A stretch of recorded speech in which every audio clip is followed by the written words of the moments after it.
Hey guys, it's Autumn from It's Autumn's Life, and today is finally time for episode 1 of my new video series called Conversations, where I talk to other converts to Islam about their experiences as a convert and get their perspective on living as a new Muslim in society. So, without further ado, here is episode 1 with Tanisha. Okay, let's go ahead and get started. Okay, so thank you once again for doing this. Thank you for having me. Anytime. I'm so excited. You're my first person, so I really appreciate that. So question number 1 that I had is, how did you become interested in Islam? Ooh, where to begin?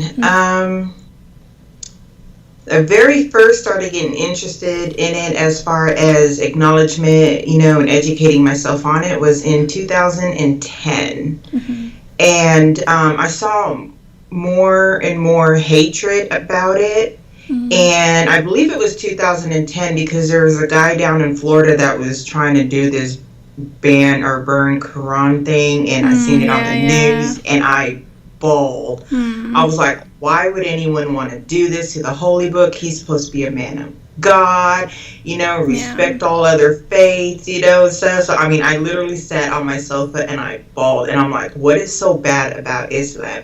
I never really understood it because I grew up with some Muslim friends. I've worn hijab when I went to, when I was invited to dinners and stuff like that. To me, I just thought it was out of respect, even though I wasn't expected to. Yeah. But I always thought that Islam was a faith for Middle Eastern. Mm-hmm. Yeah. I did not know there was, converts. I thought you were born. It was more of a cultural thing as far as you being born into it. I didn't know there was blacks, whites, Mexicans, all that. I didn't know anything about that. Yeah. Well, then I started educating myself, Google search, and YouTube, and then I was like, wow. Mm-hmm. And then some of the stuff that I was picking up, and I was like, that's me. I was like, that's how I think. That's my train of thought, Yeah. So that's pretty much how it got started. That's awesome. Yeah, I think, I've talked with a lot of converts just through social media and meeting them, like in my town. We actually have, 4 or 5 that I've met just in the city I'm at, since we're a college town, so we get, a lot of people coming in and out. Mm-hmm. And it's surprising how many people, it's literally just education. They were curious, they educated themselves, and then they found out, it wasn't really all this crazy stuff that people have been talking about. So that's just crazy to me, how simple, the reason how people get led to Islam. SubhanAllah. That's awesome. It's similar to me too. I literally was just studying and I was like, yeah, this is what I believe too, and then I became a Muslim. All right. My next question is, what was the most difficult part of being a new Muslim? The most difficult part, I would have to say, you would think it'd be telling your parents or talking to your family for most, but for me it wasn't at all. I think more was because the town I was living in at the time, I grew up there for the most part. I'm not from there, but I grew up there. And so I still have a lot of high school friends, and that group of people there. So it was just I didn't like going out in my hijab by myself. I literally would not. The only time I would get in the car and go somewhere by myself is if I was going to masjid, because I would just get in the car, get out, and I'm with familiar people. But as far as go to the grocery store, I'd either wrap my hair, wrap a turban style, or my son would go with me. So I was just I don't know. I just had this thing about going out in public because I got enough stares as it is, which didn't bother me, but I was just so terrified that somebody was going to do something to me. And it's kind of crazy because where I lived, it was a military town. I got more respect and treated better by the soldiers and their families than I did the civilians. Yeah. And I kind of think that's weird because you would think the soldiers would have more anger towards Islam because of what they Mm-hmm. do, and all that other stuff over the civilians. But it was actually the other way around. Yeah. I've met quite a few people in the military who are very respectful and nice people. Yeah, that's really interesting. I think I can relate in some ways. Like I wear hijab.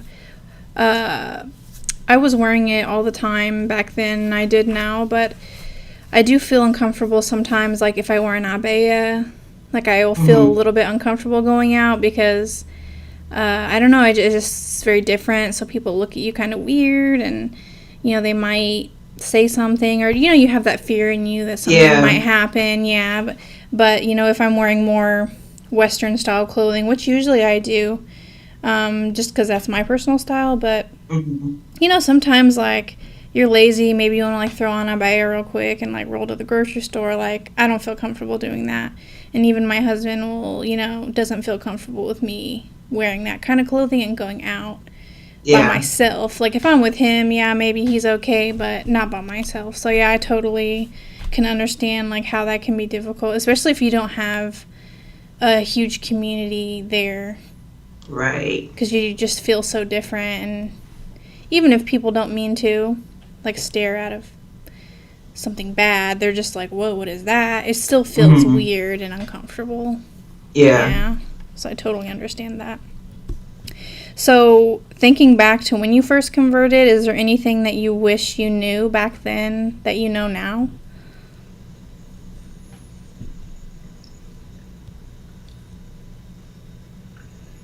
Honestly, I would have to say the family thing. Go back to the family as far as how do I say it? Like, for Mm, example, like on holidays and stuff. I come from, my whole family on my mom's side is all different faiths. There's yeah. Mormons, there's Catholics, there's just, your Southern Baptist Christians, Jehovah's Witnesses, more. I mean, we've got Mhm. it all. So me Yeah. becoming Muslim is just like, oh, okay, do what makes you happy. Yeah. But don't do it just to do it.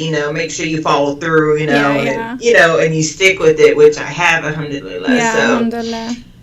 uh, but I was under the impression that, and yes, I've been told this, Mm. that once you convert to Islam, your whole life before you is no longer valid, which Mm. means pretty much my history is gone, my family's gone. I'm supposed to limit my association with them.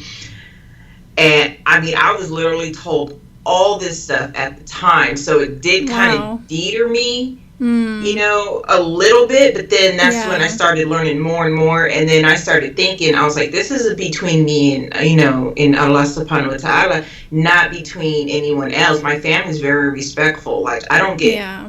Christmas presents. I get, my mom will hand them to me and she's like, here, these are New Year's, something to surprise you, to bring in the New Year's type gifts. You know what I mean? And Yeah. because out of respect, that's still my mom. I'm going to accept Mhm. them, Yeah. Yeah. you know?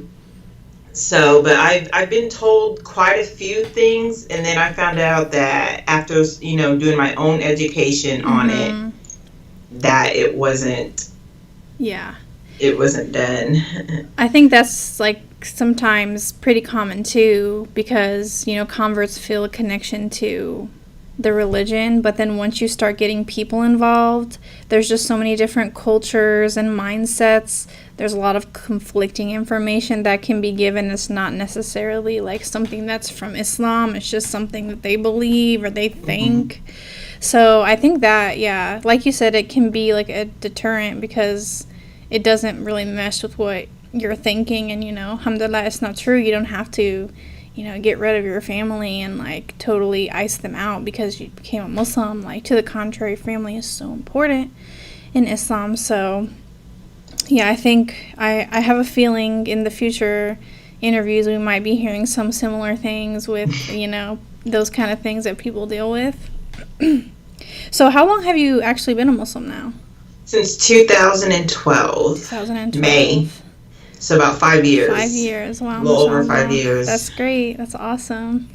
I thought I had to take my Shahada at a masjid, and so actually I would have done it sooner. Yeah. Our masjid, it was, I walked in and it was just a small room at the time, and it was all men in there. There was like no women, and I felt so awkward and uncomfortable, so I left. Yeah. But what it is our community is so small that the women usually just never went. Yeah. And eventually they built a new one, a bigger facility, and there was only like 6 of us women and like maybe 15 men.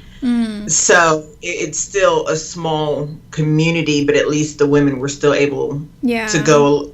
There was more room for them. That's very small. But I ended up looking online, and I was like, how do you convert to Islam? You know, and all of the posts that I seen just stated, you just take the Shahada, and all that stuff. So I got on YouTube, and I believe it was Dawah Addict on YouTube. He did it, and he explained it and stuff. And so I just sat there and I repeated what he said, and I don't know, I just started crying. I just started bawling, and then I started cheesing, and then I got goosebumps. And it's almost like I felt different, but I was so happy. I was so happy. Yeah. Well, when you become a Muslim, like all your previous anything is, erased, so you start on a clean slate, not like family-wise, but like sin-wise and things like that. So I think the feeling is like, really indescribable when you take that step for yourself. And that's awesome you went online and did it, like take an initiative. Like I can imagine if you are in small town where there's not a huge community, like you said, like you just don't know what to do, and conflicting information. Like for me personally, I did my Shahada with my friend's father and then my friend and my mom as witnesses, so like it wasn't in a masjid or anything. And back in May of this year, I ended up redoing it, but that was so I can get a certification. And I got a bunch of them that were signed and everything, because they said nowadays you'll need it just to be safe. So that way,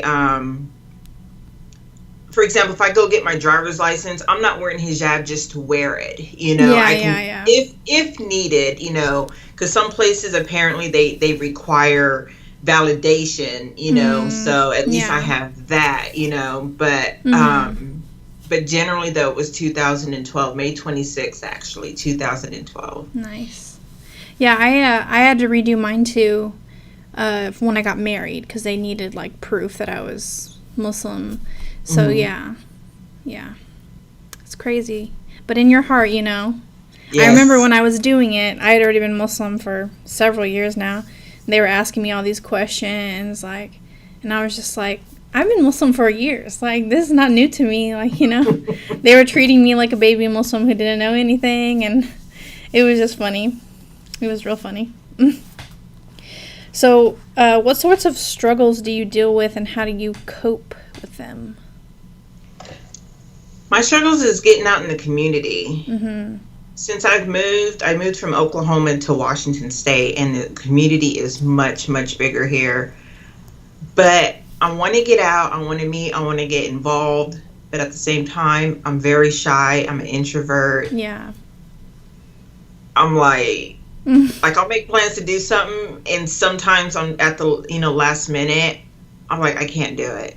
I don't know. That's just how I am. That's how I've always been. And I try to get out of that. Yeah. And I'm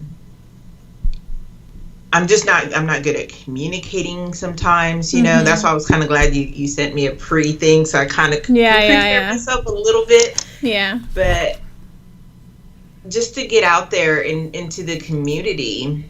Yeah. That is a struggle, and I get emails. I've tried to join groups, but sometimes those groups aren't always end up being positive, and so it's not my cup of tea. So I leave them, like on Facebook and stuff like that. I get emails from our local community about things that's going on within the Islamic community and stuff like that. But also a down part is that I don't have a car, so I have to, a lot of this events and little things like that I can't partake in. Yeah, yeah. Because of transportation, and we only have the one vehicle for right now, so I have to either walk or I ride the bus. So that kind of plays a down part, or Yeah. when I started going to the masjid here, I've gone a couple times when I was able to, and on Fridays, and a couple times some of the sisters are like, hey, give me a call, and I'm like, okay, but then they walk off and then they don't give me their numbers, and then the next week I see them, they're like, oh, you didn't call me, and yeah, I gotta get your number, and I'm like, okay, and they're like, I'll be right back, and then I don't see him again, and I'm like, whoa. Yeah. I don't. It's not a big deal to me, but if someone asks for my number, I'll be glad to give it, to communicate and stuff like that. But at the same time, to me, I'm just like, yeah. I can definitely relate to that as well. I mean, for our masjid here, it's not very organized because we're in a college town, so we have a lot of people like going and coming. So most of the activities are just either not really something I'm interested in. Like there's a lot of play date activities, which is like I don't have kids yet, so I'm not really into that. So it can be, hard to meet people because you feel like, they're not really related to you. Like for me, like, I don't really have anything in common with people who have kids and they want to have play dates, like that's not really something I'm into. And then even like halakas, they might have halakas, but they're not necessarily like convert friendly because they do them all in Arabic. And a lot of converts don't know Arabic, so it's just that kind of stuff can be discouraging for me personally.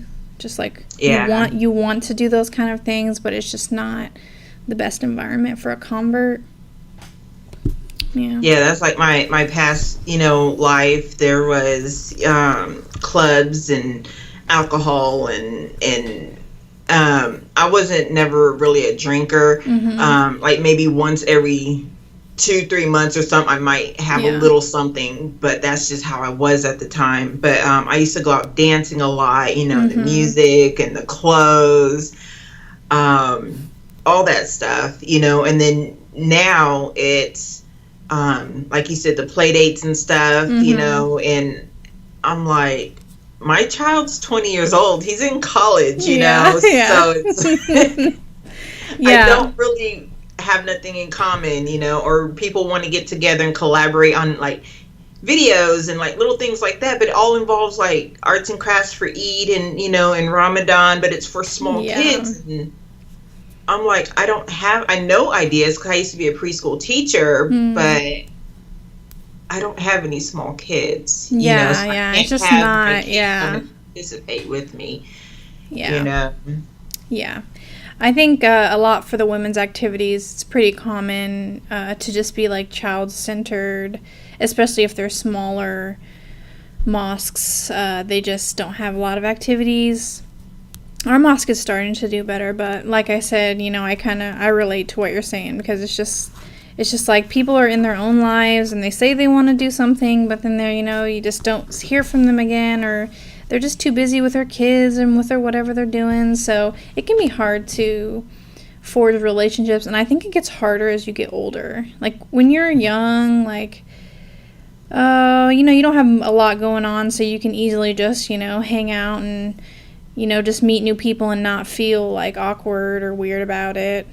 But when you're older, like you get busy with like kids and life, and it's harder to get together. So I think converts who are older, especially who are unmarried without kids, have pretty hard time really finding friends and doing things with other people. It can be pretty isolating. Yeah. So have you tried to, improve that situation within the community, or have you done things? I'm actually this coming Friday, or the next coming Friday, I do plan on going to the masjid, and I was gonna go last Friday, but I wasn't able to, or yesterday, or Yeah, last Friday. I forgot what day it was. But I do plan on going, and I'm going to try to make it an arrangement to go regularly on Fridays. And then on the first Friday of the month, they do a open house here. And that's when they have people from everywhere. You know, they're welcome to come, watch us pray, you know, and then afterwards they go down into the community room, or like where everyone gets together and they have snacks and stuff and they talk about things. Because that was the first time I went to the masjid here. It was on First Friday. They had an open house and stuff. And if you want to participate in prayer, you can. If not, just move to the back. And I stood there and they're like, oh, okay. And I was like, I've been, you know, Muslim for a while now. I just wanted to come. And to me, the open house was more like a stepping stone to get into there, you know. So that's why I went on the first Friday, because we haven't been living here very long. You know, like I said, we just moved from Oklahoma. So, but yeah, so I do plan on going. I do plan on, you know, doing my best to interact as best as I can with some of the sisters. That's there's awesome. A big community here. I mean, there's like so many. There's at least 50 sisters that go. So Inshallah, that's awesome. Yeah. That's awesome they do that like every month for the open house, because here it's just more like on appointment, I guess. Like if someone emails the masjid or calls and they want to learn about Islam, they'll set up like a little, like, you know, thing on Fridays. But that's cool that they do it weekly. Like anyone can just drop in. Like that's really convenient. So yeah, I should tell them they should do that. That would be really fun, because it can be intimidating, I think, to just like go in the masjid at times, because you don't know what's expected of you, and it's just such a different culture than if you're going to like a church or a synagogue. Like, you know, there are some rules, like you should take your shoes off, and you know, some masjids may be more stricter on like dress code, things like that. So it can be intimidating, I think, especially for a woman. Yeah. Especially for a woman, and there's like separate entrances sometimes for women and men. So there's just like a lot of things that can be, you know, could make someone nervous. Like, you know, they don't want to do anything wrong. They're scared of offending someone. So, are there any misconceptions you faced as a convert to Islam?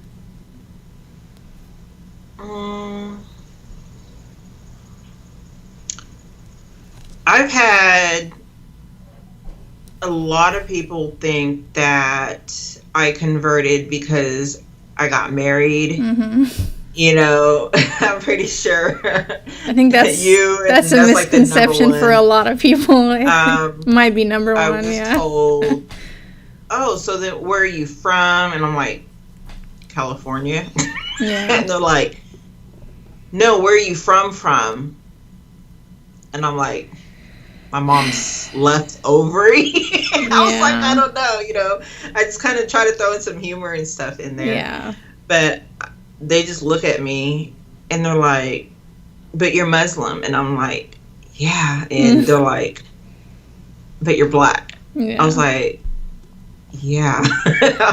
It's crazy, because I think I kind of understand where they're coming from a little bit, but at the same time, I personally wouldn't ask anybody those kinds of questions, you know. Yeah. But like I said, when I first started getting into it, I thought it was a Middle Eastern thing only, you know. And which is crazy, because I'm pretty sure that African Americans are the highest number of Muslims in the United States, at least. Yeah, that's what, from my understanding, is too. Yeah. And, but I think from the media, people just only see Islam associated with Middle East. So they just assume that it's only Middle Eastern people who are practicing Muslims. Yeah, but it's just, you know, did I convert because I'm, you know, was a man involved? And then, you know, they're like, they think that I'm from a Middle Eastern country. Yeah. You know, or I'm forced to wear the hijab. And I was like, no. I was like, I've been covering my hair pretty much since I was a little girl. Not necessarily in this form. Yeah. But I always wore like little scarves with my little hair sticking out, Yeah. my at the back, or a bandana or something, and I've Mhm. always was about the long sleeves, for the most part of my life. I wasn't big on shorts, Mhm. and even capris kind of made me uncomfortable. That's just how I was Yeah, growing up. My yeah. mom would try to dress me all kinds of way, and I'm just like, I don't like it. So dressing modestly, covering, that wasn't an issue. That was just like, oh, okay, the hijab was just one extra piece to Yeah, my yeah. everyday attire. So Yeah. yeah, I always get asked a lot, about what country I'm from, and and stuff like that, because that's Yeah, yeah, I can definitely relate to that. I've had a lot of experiences where I'm just like, what? Really? And I think, the media definitely plays a part in that, and just like visibility, because I've even had people who've known me for ages, like, they should know that it's not the case what they're thinking, but they still might say, like, oh, because of that, right? And I'm just like, what? You've known me for like 15 years. Like, why would you, like, But people just accept, these stereotypes to be true, I guess. So it can Mhm. be like, I don't know. It can be, for me personally, sometimes I feel kind of weird because I'm like, my identity isn't like, for the people who I relate with, I'm no longer being like included in that Mhm. uh, group. So it can be really weird. For example, like if I go to a small town, I'm white, so my whole family's white, so obviously, like, white people are just like, I don't know, white people, like, it's not something weird to me. But people are looking at me crazy when we're in these small towns, like, what is she doing here? But in my mind, I'm still just like, I'm just a white person, like, we're all white people here. So it's just like, it's just so weird to be like feeling like people are saying I'm so different when I'm really not. If I wasn't wearing a scarf on my head, no one would know I'm a Mhm. Muslim. So it's just crazy how just wearing something on your head automatically like puts you in the other category. Yeah. Yeah, it can be, I think, disheartening at times because you just don't expect it. Because you're just, it's something you relate with, like your community and stuff. But when you're being, told like or treated weirdly, it's just kind of like, what? It just kind of like throws you off. Like, what? Like, what is happening? Yeah. Yeah. So, do you have advice for anyone who is maybe thinking about converting or looking into Islam right now? Go with your heart and Yeah. educate yourself. Stay Mhm. off the TV. Yeah. That would be my number one thing. Yeah. Stay off the TV. Yeah. Um, Educate yourself. Educate. There's plenty of Mhm. very, very good websites. Yeah. There's New Muslim Academy. Mhm. That's very good. Is what is it? I think it's findislam.org, I believe. But Okay. just do your research, Yeah.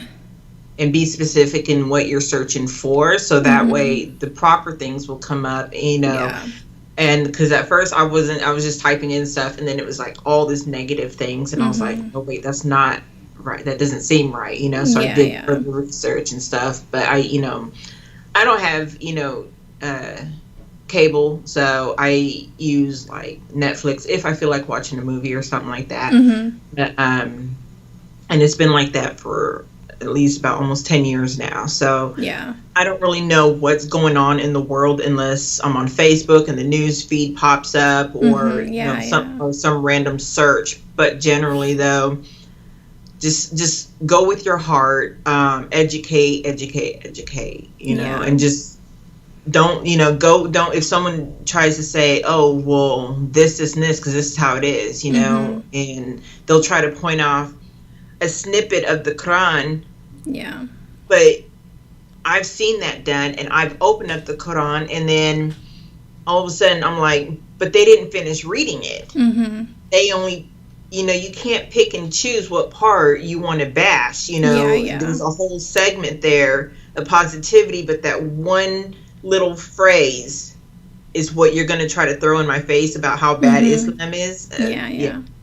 yeah. Yeah, there are a lot of websites out there that look like they're you know, supporting Islam, but they're actually not. So I remember when I first started doing my research, I bumped into a few of those. And like you said, it's important. Like if you see something that doesn't seem like right, don't take it as face value. Like research it, as with anything, put that into another search and see what other websites are saying about it, and then you'll come to the right conclusion. And of course, like going back to the Quran itself is really important. Finding good sources is Mhm. it's really important, and not necessarily like taking what people say to you too And at there's face plenty of value. websites where you can Yeah. get free literature. Yeah.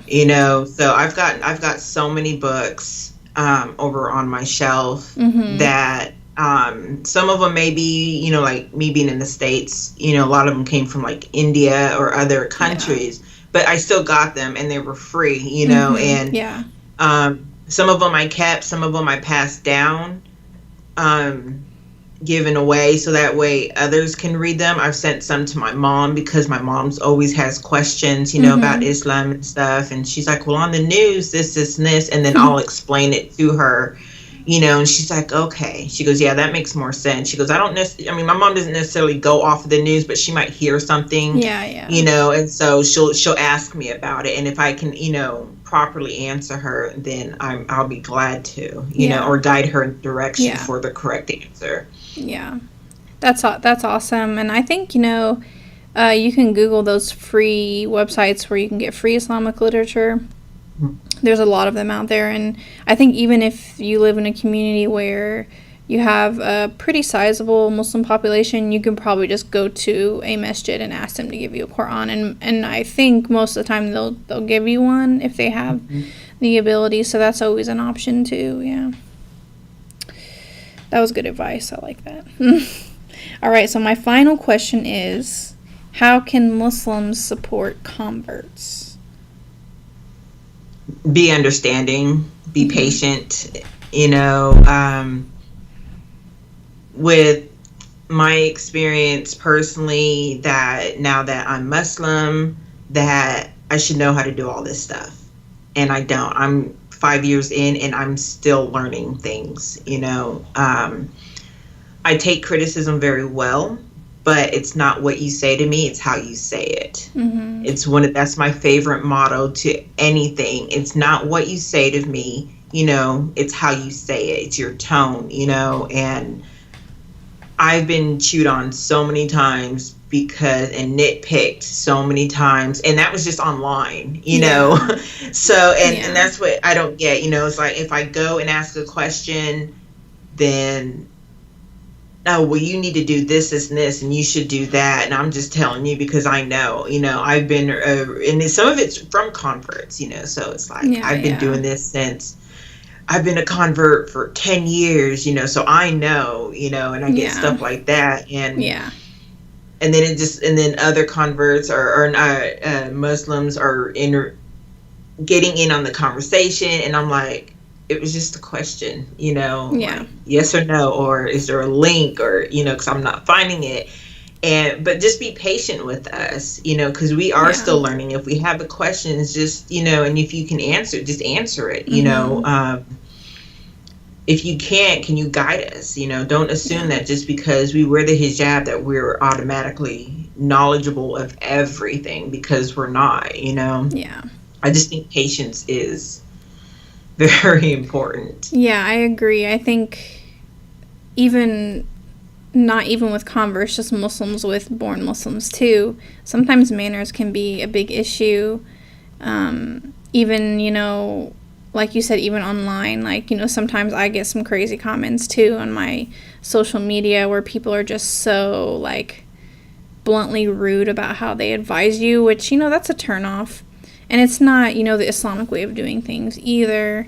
And even, a lot of people just roast each other online too, like in public, which that is not the proper way to do things. It can be pretty discouraging, you know. I heard a story once from another convert, and she told me she had got all her courage up to go to the masjid. It was her first time. She, you know, put on a hijab the best she could. She went there to pray, and her prayers weren't perfect. You know, she was new, and an old lady came over and just roasted her. Said she was, you know, not praying correctly. She needed to do this, and just the way that she said it, she just burst into tears because she had been doing her very best, and she would have loved the advice, but she didn't like her tone, and she didn't like that she had done it in a room full of other people, you know, like, it just doesn't feel good to, you know, get that reaction from people when it's not like you're doing it on purpose, like, you want to be the best in your Islam as you can be, but yeah, manners is definitely something that I think the whole community has issues with for sure, and it can be especially discouraging for converts who may not know, or, you know, converts are a little fragile, especially in the beginning. Or at least I felt that way, because you just want to do everything perfectly. You have this newfound, you know, excitement for Islam, and you're just like, you know, you're just real excited. You know, when you're excited, you just do things, you're just trying everything, and you're not feeling like nervous about it or anything. You're just trying to go for it. But when people put you down, you know, you start it makes you second guess everything. Yeah, you're just like, and your decision. Well. Yeah, it's just really, yeah, it can be hard. So I think that's a really good point you bring up, and I hope people think about that when they're dealing with converts, because, you know, I think most converts I've ever met, they're really trying their best. And they would love advice. Like, if someone gives me advice, even if I don't maybe agree with it, I still hear them out, because, you know, it's beneficial. Yes. It's beneficial for me to hear other views, and, you know, I can make my own decision based on that, but I don't think anyone reacts well when people are hostile.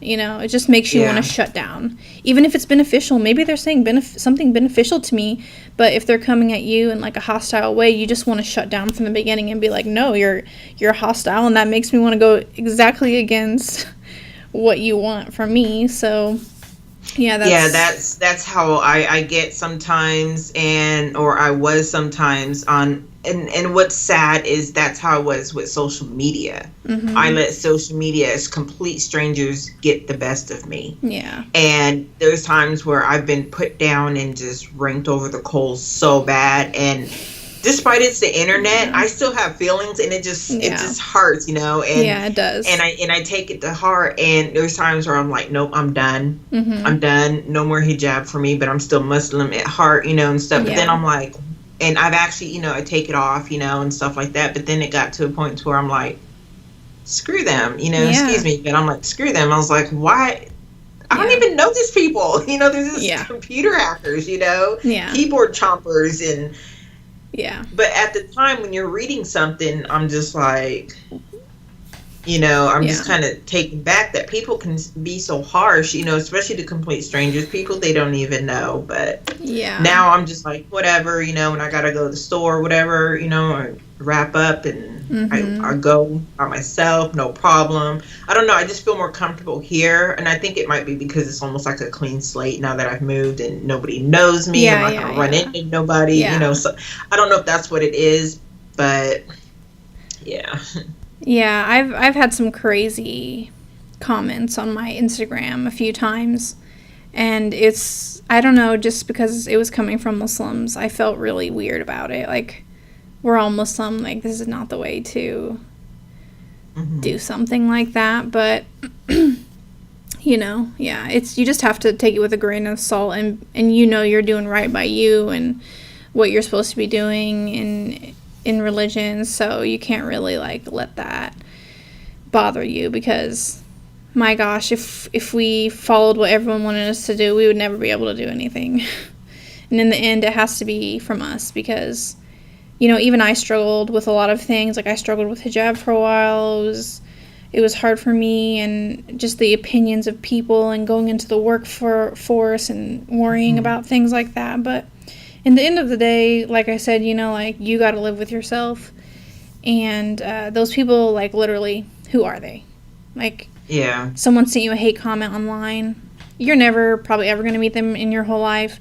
And even if you did, like, who cares? Like, they're just like some rando. Like, they're not going to affect your life. They're going to keep going on whatever they're doing, and you're going to still live with yourself. So Yeah.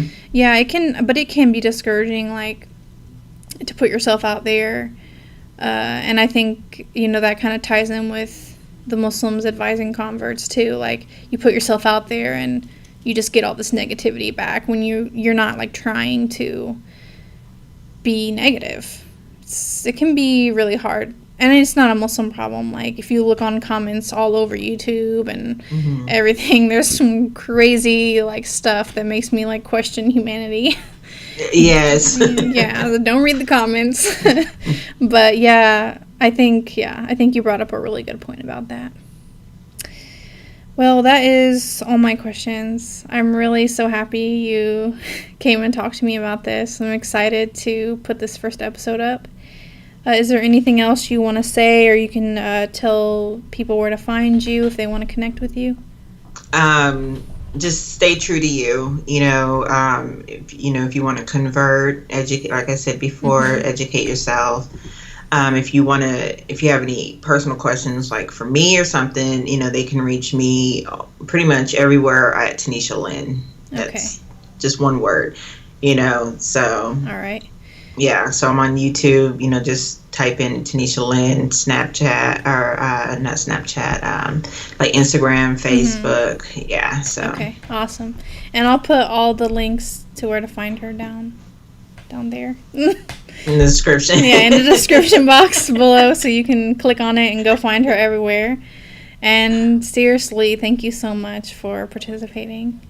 Thank you for having me. I really appreciate it. You're the initiation for this. Inshallah. I'm glad to do it. Yeah, inshallah, more people will see it and want to participate and feel, more comfortable, like, being a part of this project. So I'm excited. So that's it. We're done. All right. I seriously, I'm so happy you participated. I really appreciate it. I don't know how to say it enough to make it sincere, but I do. Yeah, whenever I hear someone wants to do something, or they're working on a project, regardless if it has to do with, converts or not, I'm like, well, what can I do to help? You never know. And when you were explaining it to me, I was like, I'm down. Yeah. I'm down, because I think more converts should speak up on their experience and stuff, because that way let others know that they're not alone. Yeah. And because some people are like, oh, well, I'm doing this by myself, and I don't, the community and this and this. But we're all out there. Yeah, we are. There's lots of us. Nobody says anything. Yeah. We're like a weird, like, middle ground, I think, among Muslims. So I think it can be hard to kind of find a niche in there where you belong. So I'm hoping a lot of converts will see these videos and, find each other through that way and kind of network and have more support systems, because I know for me personally, like, when I talk to people who are dealing with the same kind of issues, it just helps. It makes you feel better, makes you feel not so as alone, and then they might have some insight that would help you, deal with that.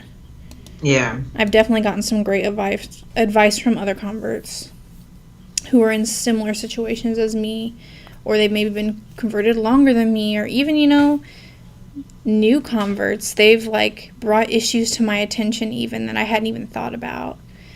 And I think by doing this, we can bring about some kind of change, hopefully. And I'm hoping to get, more people involved, inshallah, hopefully. We'll see. Let's see where this goes. All right, I'll let you go now. I've already taken up a ton of your time. Oh, you're fine. And I'll let you know, inshallah, when I upload it. All right. All right. Thank you so much. Right. No problem. All right, salam. Assalamu All right, I hope you guys liked the first episode with Tanisha. You can find her social media accounts if you want to connect with her down in the description box below. And if you like this video, give it a thumbs up, subscribe. I'll be posting some more videos in the future. So yeah, leave me a comment, let me know you're here, and I'll see you next time. Bye.